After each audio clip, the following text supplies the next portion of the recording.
스위프트에 대한 이야기를 잠깐 해볼까 하는데요. 우리가 이제 스위프트로 iOS 앱을 만들어서 발표하고 난 다음에 그 앱들이 얼마나 안정적으로 잘 동작하는지 확인하기 위해서 우리 크래시 리포트를 많이 확인해 보죠. 이제 생각지도 못한 곳에서 크래시들이 나는 것들을 보면서 사용자들에게 어떻게 하면은 더 안정적인 앱을 제공할 수 있을지 고민을 해보게 될 텐데요. 그러려면은 일단 크래시를 안 나게 앱을 만들어야겠죠. 근데 그 크래시들이 얼핏 봤을 때는 특별한 패턴이 없이 무작위로 발생되는 것처럼 보이지만은 그것을 가만히 들여다보면은 몇 가지 패턴들이 있습니다. 특히 iOS 같은 경우에는 이제 스위프트를 사용한 다음부터 크래시를 굉장히 안 나도록 작업할 수 있도록 여건들이 많이 만들어져 있는데요. 그럼에도 불구하고 스위프트로 된 코드에서 많은 크래시들을 실제로는 만나고 있죠. 그래서 이제 오늘은 iOS 앱 스위프트로 만든 앱에서 크래시를 안 나게 하는 방법, 혹은 주로 많이 나는 크래시 4가지를 알아보도록 하겠습니다.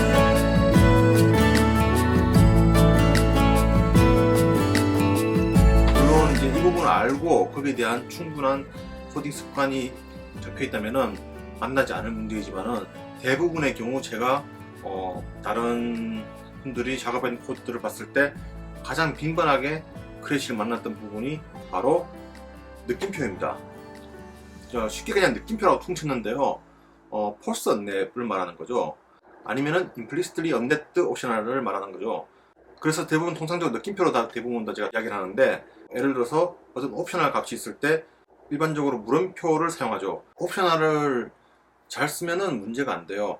옵셔널은 값이 nil이 될 수 있기 때문에 항상 가드렛, iflet 같은 걸로 unwrap을 해서 사용했다면은 전혀 문제가 안 될 텐데, 가끔 이제 그렇게 사용하다 보면 불편한 부분이 분명히 있을 거예요. 2개의 정수를 더하는데 각각이 옵셔널이라면은 각각 언랩 한 다음에 다시 이제 언랩을 해서 덧셈 연산을 해야 된다든지 하는 부분들이 있죠.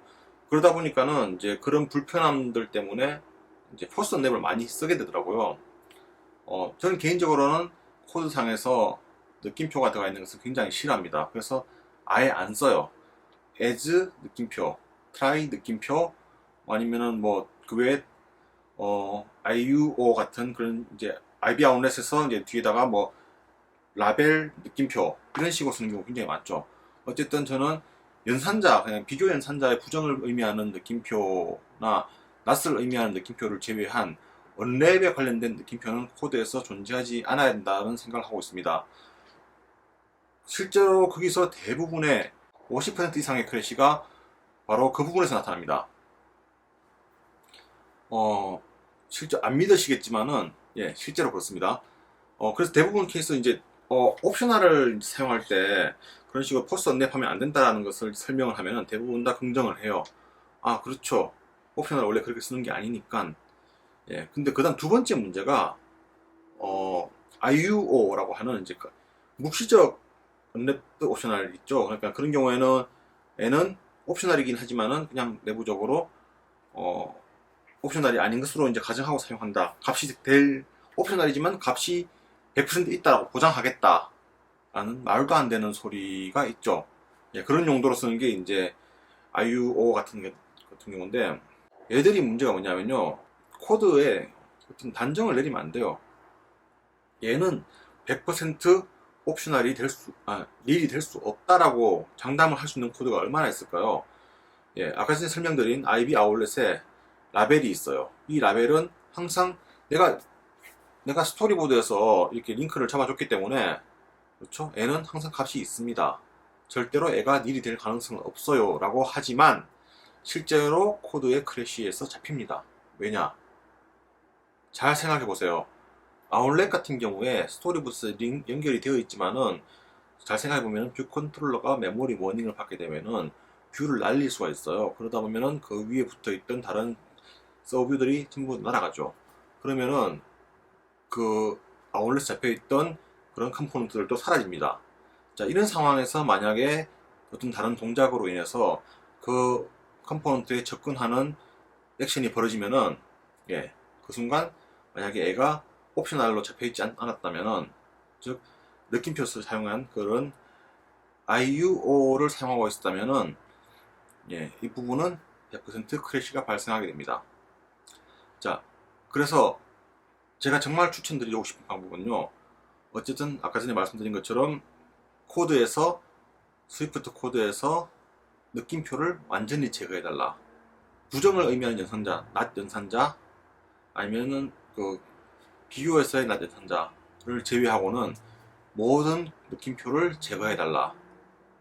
그러면은 크래시가 절반으로 줄어들 겁니다. 분명히 말씀드리지만은 절대로 해제되지 않을 것 같은 부분의 객체들도 사라지는 수가 있습니다. 그것을 장담하면 안 된다는 거죠. 자, 그 다음 두 번째, 그 다음 많이 발생하는 크래시가 어떤 곳에 있냐면요,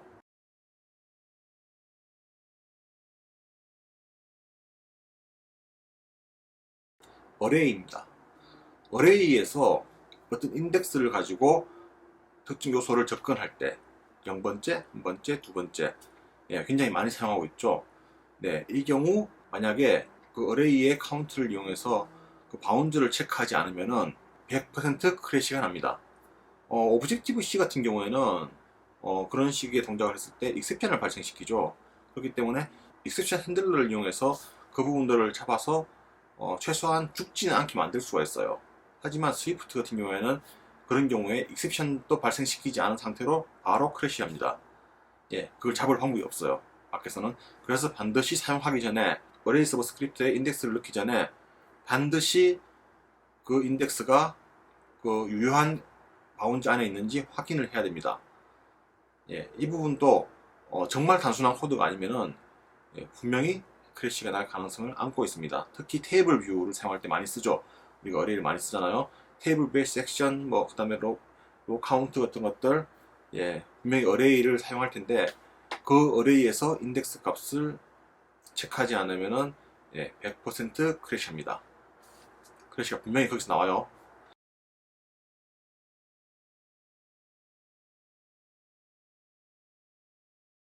그 다음 많이 발생하는 크래시가, 스위프트에서 많이 발생하는 크래시가 오버플로우 크래시입니다. 자, 대표적인 케이스가 인트예요. 인트는 OS에 따라서 다른 범위의 숫자를 가지게 되죠. 자, 예를 들어서 인트가 32비트 OS에 가면은 인트 32가 되고, 인트가 64비트 OS에 가면 인트 64가 됩니다. 자, 여기서 무슨 문제가 발생하느냐? 우리가 사용하고 있는 디바이스 중에서 아직까지 32비트 디바이스가 있다는 거죠. 자, 그러다 보니 64비트 디바이스에서 올라간 OS들은 64비트 동작할 것이기 때문에 크게 문제가 안 돼요. 우리가 예상했던 것처럼 동작할 거예요. 하지만 여전히 존재하고 있는 32비트 디바이스들이 있고, 얘들 같은 경우에는 64비트 디바이스에서는 멀쩡하게 동작하는 애들이 32비트 디바이스에서 크래시가 납니다. 왜냐? 우리가 사용했던 인트를, 만약 인트를 하고 있었잖아요. 근데 인트가 인트 32의 범위를 벗어나는 정도의 큰 값을 다루고 있다면은 아마 그런 경우 굉장히 많을 거예요. 생각보다 많습니다. 뭐 루프 돌리는 정도의, 뭐 요즘 루프 돌릴 때 우리 인트를 사용하지 않죠. 왜냐하면 이미 C 스타일 루프는 다 사라지고 페이드아웃 됐기 때문에 아직까지 그런 인덱스를 가지고 루프를 돌리고 있으면 그 코드는 고쳐야 됩니다. 그러다 보니 인트라는 것들이 특정 숫자를 저장하거나 아니면 뭐 id로 사용되는 값을 저장하거나 하는데, 숫자 같은 경우에는 연산을 하다가 그게 인트 32의 범위를 벗어나는 경우가 발생하는지를 따져봐야 되고요. 그렇죠? 그런 경우가 발생하면은 역시 어레이의 바운드 체크를 하지 않고 서브 스크립트에 인덱스를 넣었을 때와 동일하게 크래시를 하는, 그런 식으로 크래시를 하는데, 문제는 얘도 역시 익셉션을 안 띄웁니다. 에러도 안 튕겨요. 그냥 죽습니다. 예, 개발자가 그 상황이 벌어지면 그 다음부터 할 수 있는 일이 없어요. 그 상황이 벌어지지 않게 만들어야 됩니다. 자, 그런 경우가 있었다고 말씀드렸고요. 예, 똑같이 마찬가지로 어떤 ID 값을 만들 때 int 64 타입을 만들 경우가 굉장히 많더라고요. 그러다 보니까 값이 커요. 정수인데, 어떤 특정 아이디가 정수인데 값이 크기 때문에 애들이 실제로 클라이언트에서 들어와서 int로 만들어져서 값을 넣다가 크래시하는 경우가 발생합니다. 예, 그래서 아까 앞에서 말드린 두 가지 케이스보다 좀 빈도수 작긴 하지만은 분명히 그런 크래시가 분명히 존재하고 있을 것입니다. 주로 이 세 가지는 스위프트 언어와의 직접적인 연관을 가지고 있는 스위프트 언어 때문에 발생하는 크래시들이고요.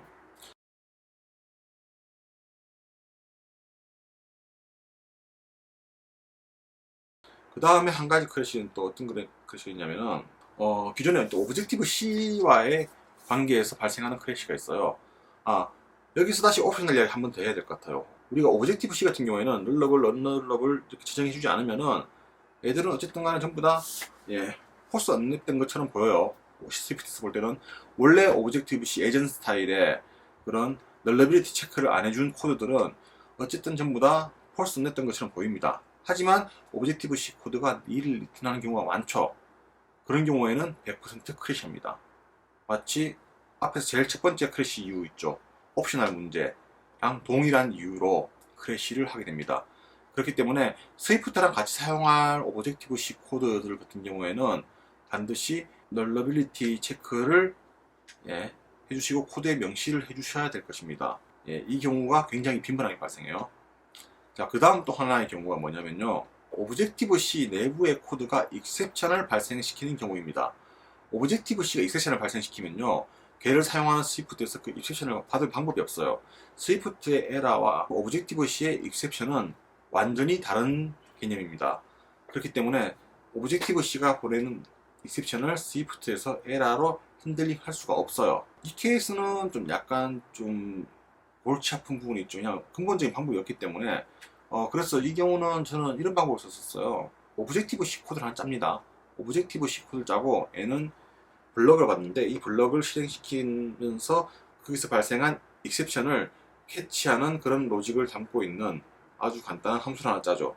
그리고 나서 거기서 익셉션이 발생했는 경우에는 다시 얘를 위로 스위프트 단으로 에러로 바꿔서 보내주는 함수를 작성해 놓고 이 함수를 스위프트에서 부르면은 이제 그 블럭이 클로저로 보이겠죠. 그래서 오브젝티브 C 단에서 즉 프레임워크 단에서 에러가 익셉션이 발생할 수 있을 가능성이 보이는 부분의 코드를 스위프트에서 클로저를 아까 전에 만들어 놓은 오브젝티브 C로 만든 함수에다가 블럭에 넣는 위치에다 클로저를 집어넣어서 동작을 시키는 거죠. 그러면 적어도 오브젝티브 C 코드 아래 있는 프레임워크 단에서 발생한 익셉션들이 스위프트 코드를 그냥 죽게 만드는 일은 없어집니다. 자, 간단하게 이제 오늘은 이제 크래시에 대한 이야기를 했었는데요. 크래시를 반드시 꼭 잡아야 되느냐? 뭐 가끔 크래시가 없는 앱은 없겠지만은 가끔 크래시 나는 경우는 뭐 참고 쓰지만은 만약에 내가 정말로 중요하고 지금 당장 뭔가를 해야 되는데 크래시를 계속 일으킨다면은 몇 번 시도해보다가 안 되면은 그 앱을 사용하기 포기하겠죠. 그리고 나중에 결국은 그 서비스를 사용하는 것을 포기하게 될 것입니다. 그만큼 크래시는 어떤 다른 버그보다 굉장히 사용자들로 하여금 서비스에 대한 신뢰를 떨어뜨리는 그런 부분이죠. 그래서 되도록이면 최대한 많은 크래시들은 잡고 나가야 합니다. 앱이 나가 있더라도 나가있던 크래시들, 앱이 나가 있어서 수집된 크래시들도 최대한 잡아야 되고요. 자, 스위프트에서 만날 수 있는 크래시 4가지를 말씀드렸어요. 이 4가지를 명심하시고 그 부분에 대해서 좀 고민을 하시고 코딩을 하시면은 아마 크래시를 굉장히 많이 낮출 수 있을 것입니다. 첫 번째 말씀드렸죠. 폴스 언랩 하지 말 것, IUO도 하지 말 것. 절대 옵셔널 값이 있으면은 얘는 반드시 옵셔널로 판단하고 코딩을 해줄 것. IB 아울렛도 뒤에 느낌표 찍지 마세요. 저는 물음표로 바꿉니다. 왜 툴이 거기에다가 왜 느낌표를 찍어놨는지 도저히 이해가 안 돼요. 예전에는 그 물음표 바꾸려고 한다는 말도 있었는데 결국은 다시 그냥 그대로 느낌표로 놔두고 있더라고요. 이것은 스위프트 언어 자체의 기본적인 컨셉과도 맞지도 않고 굉장히 위험한 코드를 만드는 문법이에요. 자, 그리고 두 번째, 어레이의 접근은 반드시 그 범위를 확인하고 사용한다. 아웃 오브 바운드 익셉션이 따로 없다고 했죠. 그냥 바로 죽습니다. 그렇기 때문에 반드시 체크를 해야 됩니다. 아마 기존에 있던 익스텐션으로 만들어진 것들이 있을 거예요. 서브스크립션에 바로 숫자만 넣는 게 아니라 세이프 해서 3 넣으면은 만약에 그 범위를 벗어나면은 닐을 리턴시킨다든지 그런 식으로 만들어진 익스텐션들이 있을 거예요. 그런 것을 활용하는 것이 좋습니다. 직접 짜셔야 돼요. 코드 몇 줄 안 돼요. 한 두세 줄 정도밖에 안 되는 코드라서. 자, 그리고 세 번째, 오버플로우를 주의해달라. iOS는 32비트도 있고 64비트도 있습니다. 근데 int 같은 타입은 각 OS가 어떤 디바이스에 올라갔을 동안에 따라서 다른 크기의 범위의 값을 가집니다. 32비트 기에서는 인트 32, 64비트 기에서는 인트 64. 이 부분이 값이 오버플로가 되면은 우리가 C 언어 같은 경우에는 다시 0으로 바뀐다든지 마이너스 값으로 바뀐다든지 해서 적어도 그 죽진 않아요. 엉뚱한 값이 들어가긴 하지만 스위프트는 오버플로가 나온 순간 죽습니다. 얘를 에러 핸들링이나 그런 걸로 잡을 수가 없어요. 무조건 죽습니다. 그렇기 때문에 오버플로가 나오는 부분에 대해서 굉장히 주의 깊게 코딩을 해주셔야 됩니다. 자, 그리고 마지막으로 네 번째, 오브젝티브 C랑 엮인 부분에 대해서 주의를 기울여 줘야 됩니다. 오브젝티브 C가 리턴하는 값이 널리빌리티 체크가 안 되어 가지고 릴이 나올 가능성이 있다면은 반드시 그걸 명시하여서 스위프트 안에서 옵셔널로 처리할 수 있도록 만들어 주세요. 그게 아니라 그냥 놔둬버리면은 얘가 100% 거기서 죽는 경우가 발생합니다. 오브젝티브 C와 관련된 문제 두 번째, 오브젝티브 C 안에서 익셉션을 발생시키는 경우가 있죠. 그런데 스위프트에서는 오브젝티브 C가 발생시킨 익셉션을 잡을 수가 없습니다. 그렇기 때문에 그 오브젝티브 C가 발생시킨 익셉션을 잡아서 핸들링하는 별도의 함수를 만들어서 사용하면 편하다 라는 말씀을 드렸습니다. 네, 오늘은 간단하게 별로 안 간단한가요? 너무 빨리 많은 내용들 이야기한 것 같은데요. iOS 앱, 주로 스위프트에서 크래시를 내지 않고 앱을 만드는 방법, 4가지 코딩 습관에 대해서 이야기를 해보았습니다. 그럼 다음 시간에 뵙겠습니다.